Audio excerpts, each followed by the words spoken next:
ప్రజాక్షేత్రాన్ని ఎంచుకొని ఇవాళ బీఆర్ఎస్ పార్టీకి సంబంధించినటువంటి నాయకులు అందరూ కూడా అడుగడుగున ప్రశ్నిస్తూ ఉంటే కక్ష సాధింపుతో అసమర్థ పాలనగా ప్రజల దృష్టిలో మూటగట్టుకున్నటువంటి ప్రభుత్వం తన వైఫల్యాల నుండి దృష్టి మరల్చాలి, కక్ష సాధించడమే ఏకైక మార్గంగా బీఆర్ఎస్ పార్టీకి సంబంధించినటువంటి అగ్రశ్రేణి నాయకుల్ని ఈ రకంగా ఇబ్బందులు పెడితే కింది స్థాయి నాయకులు కూడా కదిలిపోతారు, భయపడతారు అనేటువంటి ఒక మానసిక దౌర్బల్యంతో రేవంత్ రెడ్డి ప్రభుత్వం ఇటువంటి కుట్రలకు, కుతంత్రాలకు, దుర్మార్గాలకు ఒడిగడుతూ ఉన్నది.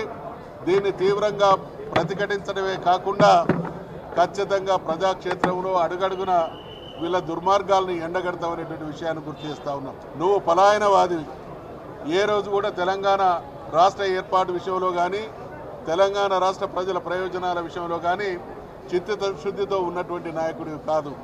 ఈ చెరసాలలు, ఈ పోలీస్ స్టేషన్లు, ఈ విచారణలు మా ఆత్మస్థైర్యాన్ని, ఆత్మవిశ్వాసాన్ని దెబ్బతీయలేవు. నీవు జరుగుతున్నటువంటి పరిణామాల పరంపర అంతా నీకు నీవే మరణ శాసనాన్ని రాసుకుంటున్నావు అనేటువంటి విషయాన్ని గుర్తు చేస్తూ ఉన్నాం. గ్రామాన ఇవాళ ప్రతి గ్రామ ఆత్మగౌరవ ప్రతీకగా ఉన్నటువంటి బీఆర్ఎస్ పార్టీ గద్దెల్ని కూల్చివేస్తావా? ఇవన్నీ కూడా తెలంగాణ సమాజం గుర్తుపెట్టుకుంటున్నది, గమనిస్తున్నది.